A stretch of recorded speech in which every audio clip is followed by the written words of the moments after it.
আয়াত আল্লাহ তাআলা বলেছেন কৃতদাসী এবং নিজের স্ত্রী এই দুই শ্রেণী ছাড়া, এই দুটি ক্ষেত্র ছাড়া অন্য কোনো জায়গা যাদের লজ্জাস্থানকে তারা ব্যবহার করে না, সেই সমস্ত লোকেরা সফল মুমিন, তারা সার্থক মুমিন।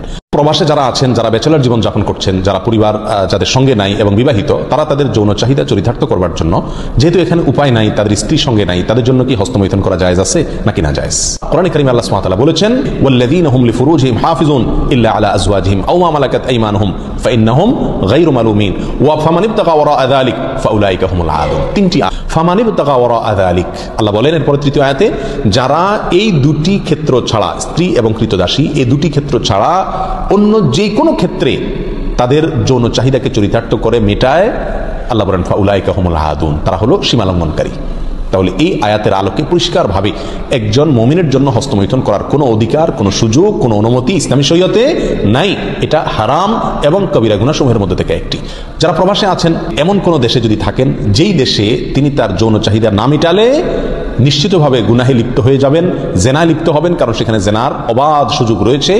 এরকম যদি পরিস্থিতি হয়, তাহলে নিজেকে রক্ষা করবার জন্য, অর্থাৎ বড় অপরাধ থেকে অপেক্ষাকৃত কম বড় অপরাধ যেটা, সেটাই তিনি লিপ্ত হতে পারেন, অর্থাৎ হস্তমৈথুন করতে পারেন।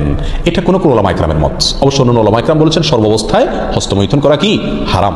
এই জন্য প্রবাসে যারা আছেন তাদের উচিত এই অপরাধ থেকে, আখিরাত নষ্ট হবে, স্বাস্থ্যের জন্য যেহেতু ক্ষতিকর, সেই জন্য এটা শরীয়তে আরো বেশি কঠোরভাবে নিষিদ্ধ। এর জন্য সবর করতে হবে।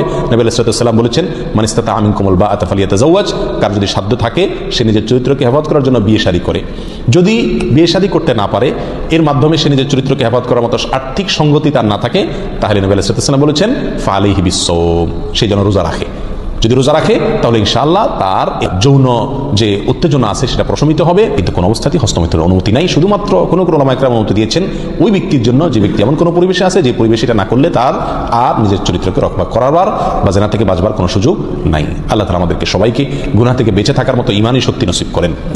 যদি কেউ এই বদঅভ্যাসে আক্রান্ত হয়ে যায়, তার এই বদঅভ্যাস থেকে মুক্তির একটা অন্যতম উপায় হলো কোনো অবস্থাতে তিনি একাকী থাকবেন না কোথাও।